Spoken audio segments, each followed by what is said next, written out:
Hi there, Nashia Johnson with HD Christian Family Counseling, coming to you today to talk about recognizing the signs and symptoms of stress and burnout.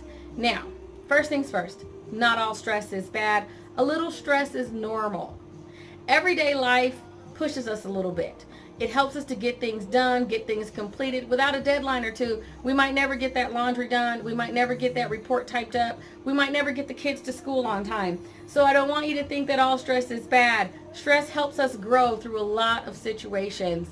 The type of stress I'm talking about is when it becomes a problem. That type of stress that when it gets out of control, it begins to take over our lives. It begins to keep us from being able to go places and do things without extra support. And oftentimes we miss it until we end up in a doctor's office because we're experiencing all types of problems and we're not sure where they're coming from, or we end up in an emergency room because we're having a panic attack. So the goal today is to help you pick up those signs and symptoms that you might be missing before that happens to you.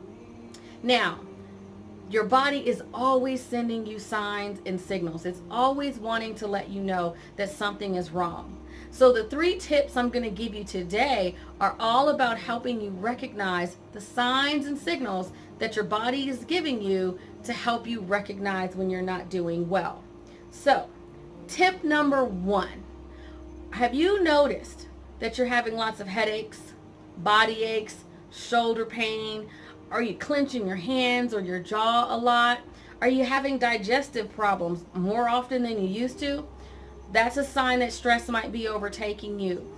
Oftentimes, your body will begin to react to overwhelming amounts of stress by sending you little things like that to let you know. So if you notice that you're more achy, more painful, and especially that digestive thing, you definitely want to pay attention to that. Tip number 2.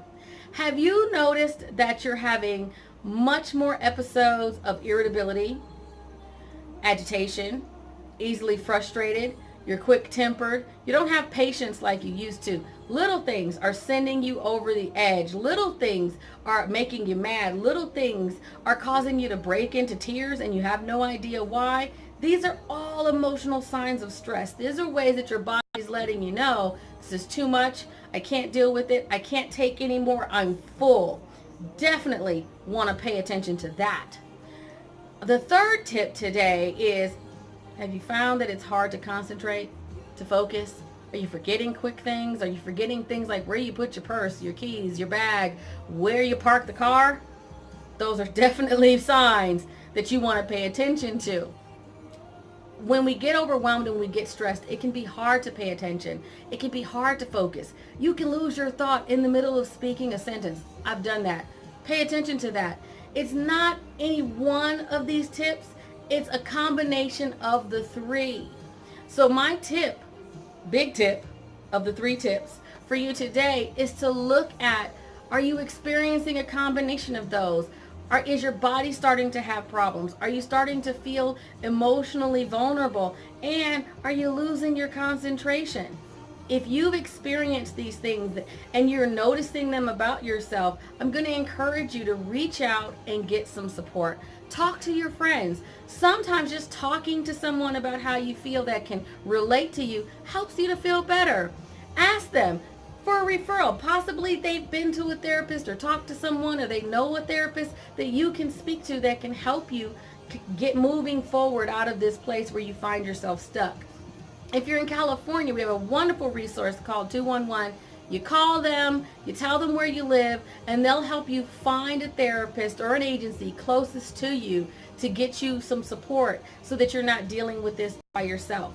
And if you're in California and you want to talk to me, reach out. You can reach me at hdchristiancounseling.com.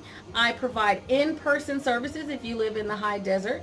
And if not, I provide online, private, confidential therapy sessions. I hope these tips were helpful for you today. I pray that your day is blessed and that I will talk to you and see you soon.